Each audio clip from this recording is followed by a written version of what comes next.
lainnya belum pada semangat, aku tes lagi ya. Rizky Iman pasti menang. Nah, kita angkat satu pujian. Tapi ya, musik.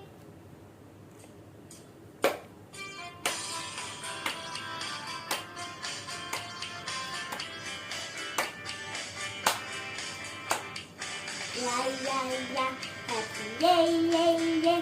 Saya senang jadi anak Tuhan. Siang jadi kenangan, malam jadi impian, cintaku semakin mendalam. Semangat teman-teman. Ya, happy ye. Saya senang jadi anak Tuhan. Siang jadi kenangan, malam jadi impian, cintaku semakin mendalam.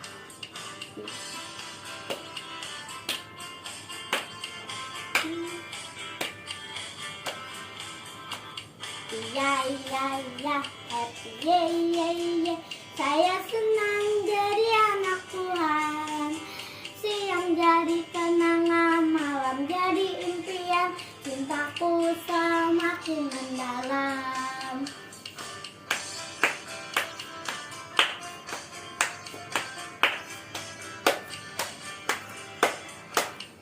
Ya, ye. Saya senang jadi anak Tuhan. Siang jadi kenangan, malam jadi impian, cintaku semakin mendalam. Siang jadi kenangan, malam jadi impian, cintaku semakin mendalam.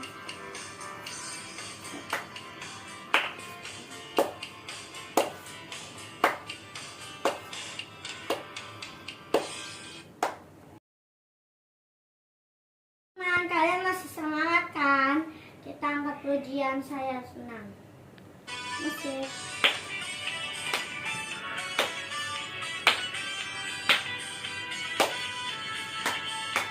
Saya senang jadi anak Tuhan. Saya senang jadi anak Tuhan. Saya senang jadi anak Tuhan. Anak Tuhan tak boleh bohong itu dosa. Bohong itu dosa. Bohong itu dosa. Anak Tuhan tak boleh bohong. Senang jadi anak Tuhan. Saya senang jadi anak Tuhan. Saya senang jadi anak Tuhan. Anak Tuhan tak boleh bohong. Bohong itu dosa. Bohong itu dosa. Bohong itu dosa. Anak Tuhan tak boleh bohong. Senang jadi anak Tuhan. Saya senang jadi anak Tuhan. Saya senang jadi anak Tuhan. Anak Tuhan tak boleh bohong. Bohong itu dosa. Bohong itu dosa. Bohong itu dosa. Anak Tuhan tak boleh bohong. Ayo teman-teman, lipat tangannya, tutup matanya. Kita angkat satu pujian seperti wanita.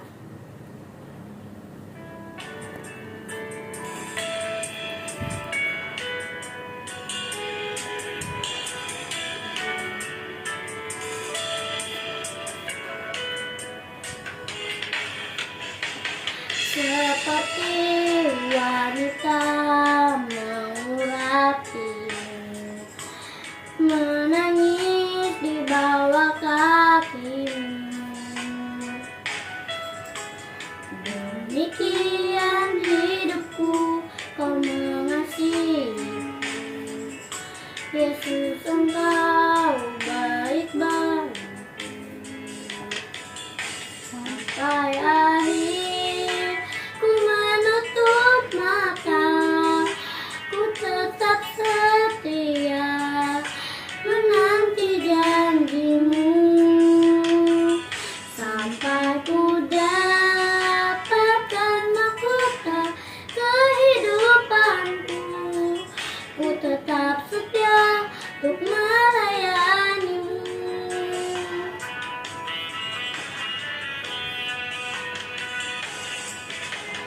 Seperti wanita mengurapi, menangis di bawah kakimu. Demikian hidupku mengasihimu. Yesus, Engkau baik bagiku. Sampai akhir ku menutup mata, ku tetap setia menanti janjimu, sampai ku dapatkan mahkota kehidupanku. Ku tetap setia untuk melayanimu.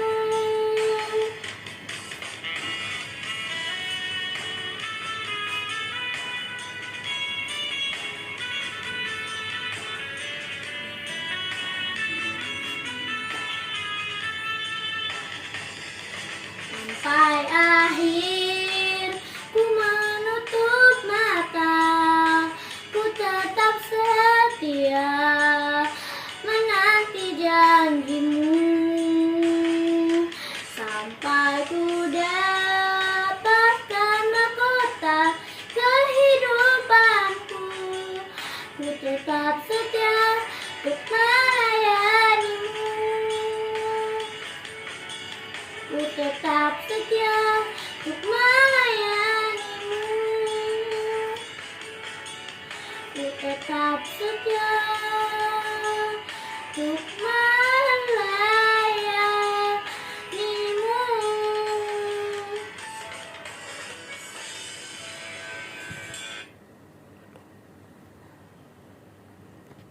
Teman-teman, lipat tangannya, tutup matanya. Terima kasih Tuhan sudah memujikan namamu.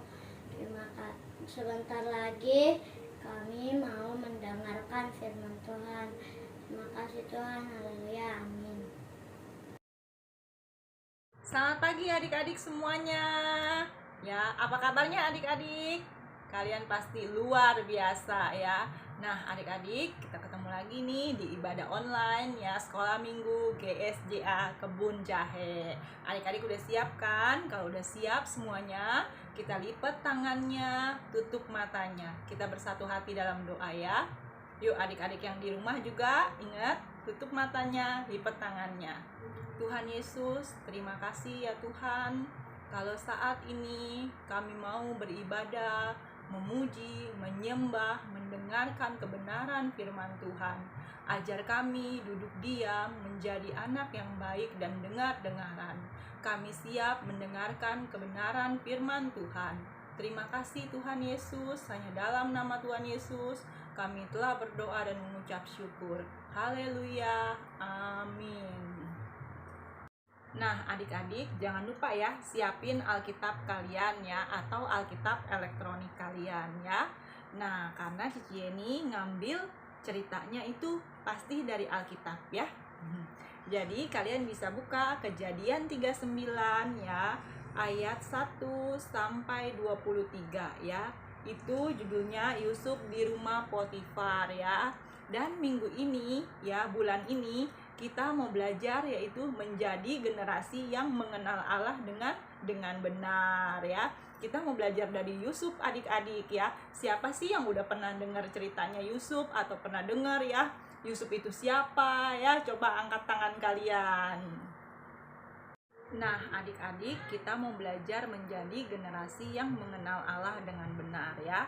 Minggu ini kita belajar dari Yusuf ya adik-adik. Apa sih yang kita bisa pelajari dari Yusuf ya? Nah, adik-adik kita bisa belajar dari Yusuf ya. Yusuf itu bisa lari dari godaan adik-adik ya. Waktu dia digoda, dia bisa lari dan meninggalkan godaan itu. Nah, bagaimana adik-adik? Yuk dengerin kisah-kisah selanjutnya ya tentang Yusuf. Adik-adik jangan kemana-mana, terus pantengin terus ya laptopnya, HP-nya, terus jangan kemana-mana ya adik-adik ya. Nah, adik-adik ya. Nah, suatu hari Yusuf itu diminta sama ayahnya ya untuk menemui kakak-kakak mereka yang sedang mengembalakan kambing domba. Karena ayahnya Yusuf itu punya kambing domba yang banyak sekali ya, dan Yusuf juga punya banyak kakak-kakak ya adik-adik ya. Nah, dia jadi diminta sama ayahnya untuk menemui kakak-kakaknya di padang gurun yang sedang mengembalakan kambing domba keluarga mereka ya adik-adik. Nah, adik-adik ya, ternyata kakak-kakaknya Yusuf itu punya niat yang kurang baik adik-adik ya. Ternyata mereka ingin membunuh Yusuf ya. Mereka tuh suka iri adik-adik. Makanya jangan suka iri ya adik-adik yang di rumah ya. Nanti kalau kita iri-iri ya, kita bisa mengakibatkan kita bisa berbuat dosa adik-adik ya. Makanya kita nggak boleh iri ya. Ternyata ya kakak-kakak Yusuf itu pas melihat Yusuf dari jauh, wah itu dia si Yusuf ya. Wah, mereka udah punya niat yang buruk ya adik-adik ya. Mereka ingin membunuh Yusuf. Tapi ya berdasarkan usul ya salah satu kakak mereka yang bernama Ruben ya, akhirnya Yusuf dimasukkan ke sebuah sumur yang kosong adik-adik ya. Jadi sumurnya kosong, gak ada airnya ya. Jadi dimasukkan ke situ.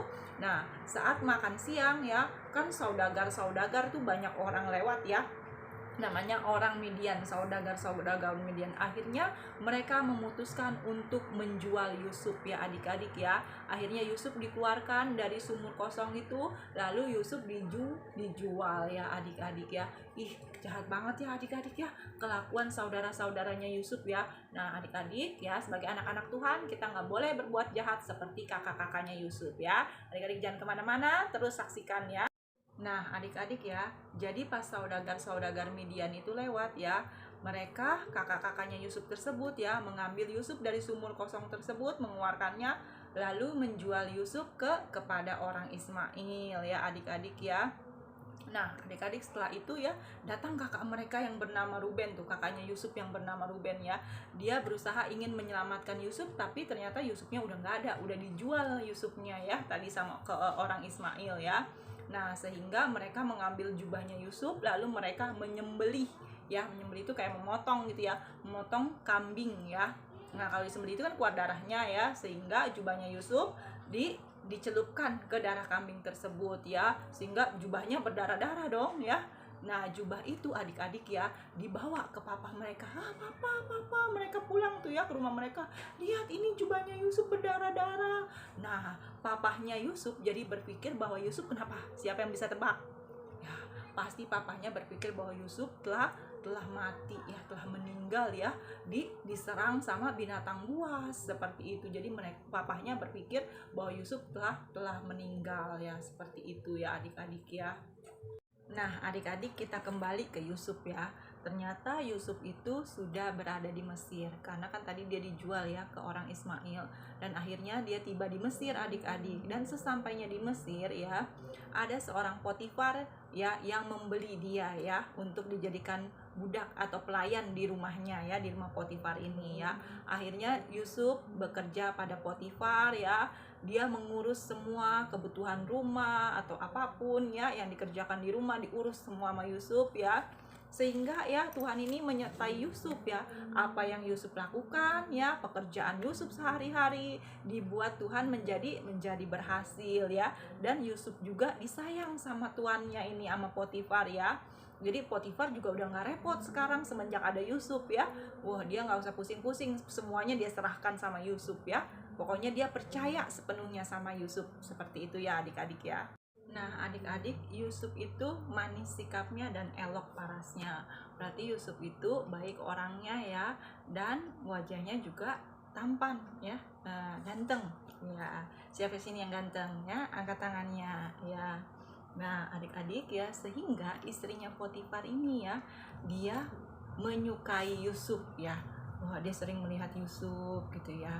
Nah, tiba-tiba dia ngajak Yusuf adik-adik ya. istri Potifar bilang gini, sini tidur dengan aku ya. Wah, akhirnya Yusuf menolak adik-adik ya.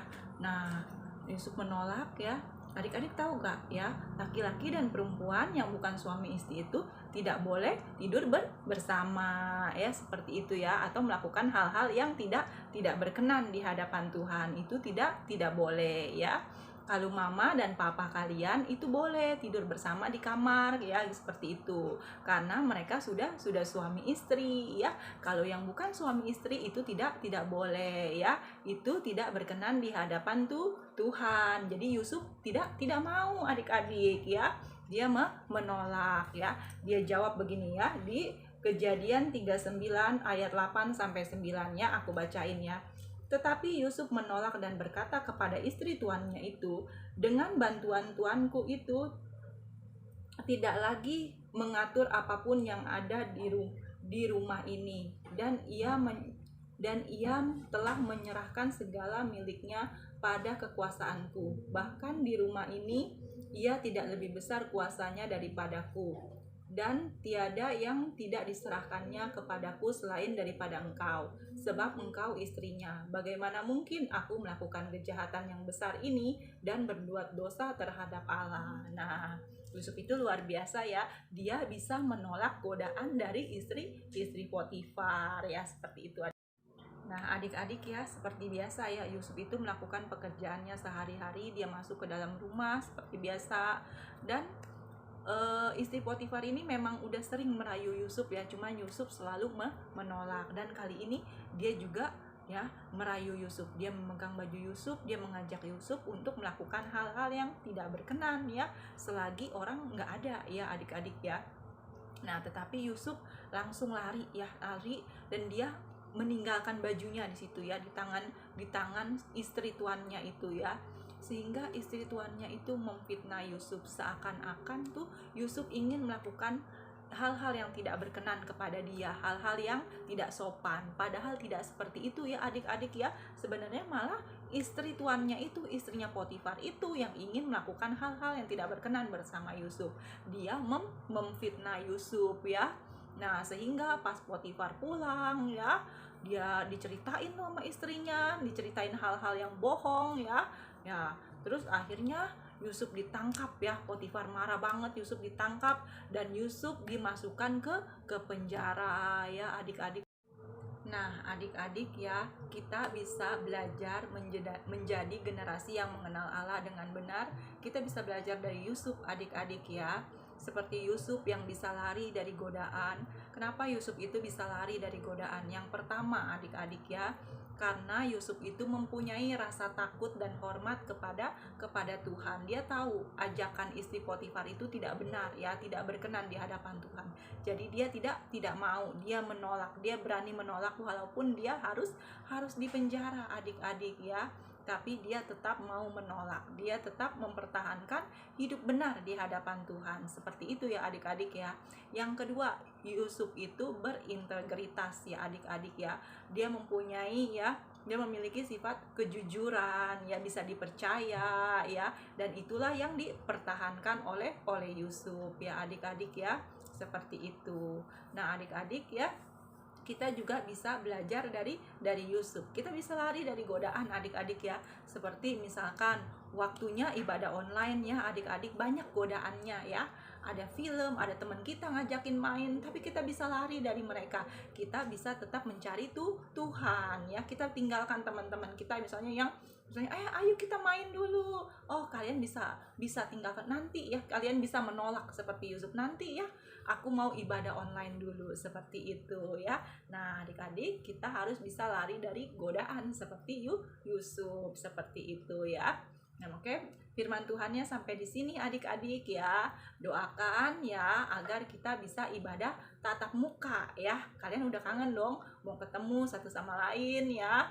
Nah, adik-adik berdoa terus ya, biar virus corona juga bisa hilang dari Indonesia ya, dari dunia ini. Kita bisa hidup sehat ya, kita bisa bersosialisasi lagi, bertemu teman-teman ya. Nah, kalian juga Cici berharap kalian tetap jaga kesehatan ya adik-adik. Terima kasih, Tuhan Yesus memberkati.